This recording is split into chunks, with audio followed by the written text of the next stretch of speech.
श्री राम दोस्तों, आजकल चामुंडेश्वरी मंदिर न्यूज़ में है। मेन स्ट्रीम न्यूज़ में नहीं आती ये खबरें, मैं आपको बता दूं। ओप इंडिया में छपी है और कुछ यूट्यूब चैनलों पे है। तो चामुंडेश्वरी जो मंदिर है वो मैसूर में है और मैसूर में एक चामुंडेश्वरी पहाड़ है, उस पे है। इस मंदिर का जिक्र स्कंद पुराण में भी है। ये मैसूर के राजाओं की कुल देवी है और वैसे तो ये पूरे भारत में पूजी जाती हैं क्योंकि सनातनियों की देवी है। माँ दुर्गा का ही दूसरा रूप है। इस पहाड़ी पे महिषासुर का वध हुआ था, जो राक्षस था। सबको पता है कहानी। दशहरा के दिन ये खास होता है, यहाँ पे धूमधाम से मनाया जाता है, पूजा अर्चना होती है। अब ये मंदिर चर्चाओं में क्यों?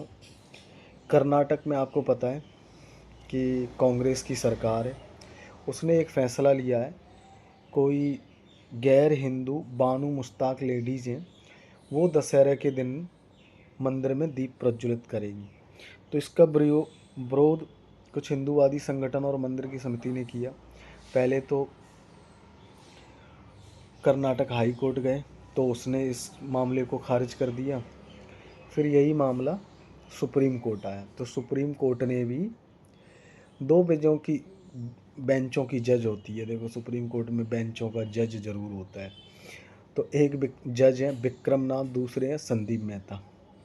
इन्होंने उसे सुनने से ही इनकार कर दिया। कह रहा है ये ठीक नहीं है, देश को बांटता है और अगर कर्नाटक सरकार ने किसी लेडीज़ को अपॉइंट किया है तो वो जा सकती हैं।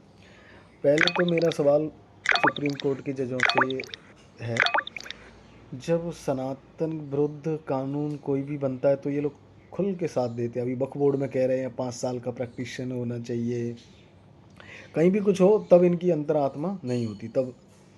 और वैसे भी संविधान का एक आर्टिकल है, वो सेक्शन है 25 अनुच्छेद, उसमें सबको ये अधिकार दिया गया है कि अपनी धार्मिक भावनाओं को स्वतंत्र रूप से कर सकते हैं। तो वहाँ ये सब सेक्शन एक्शन कानून भी भूल जाते हैं।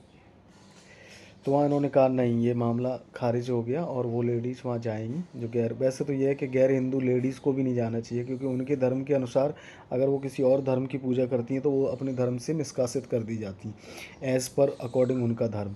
वैसे तो सिर्फ धर्म एक ही है सनातन, बाकी सब मजहब हैं।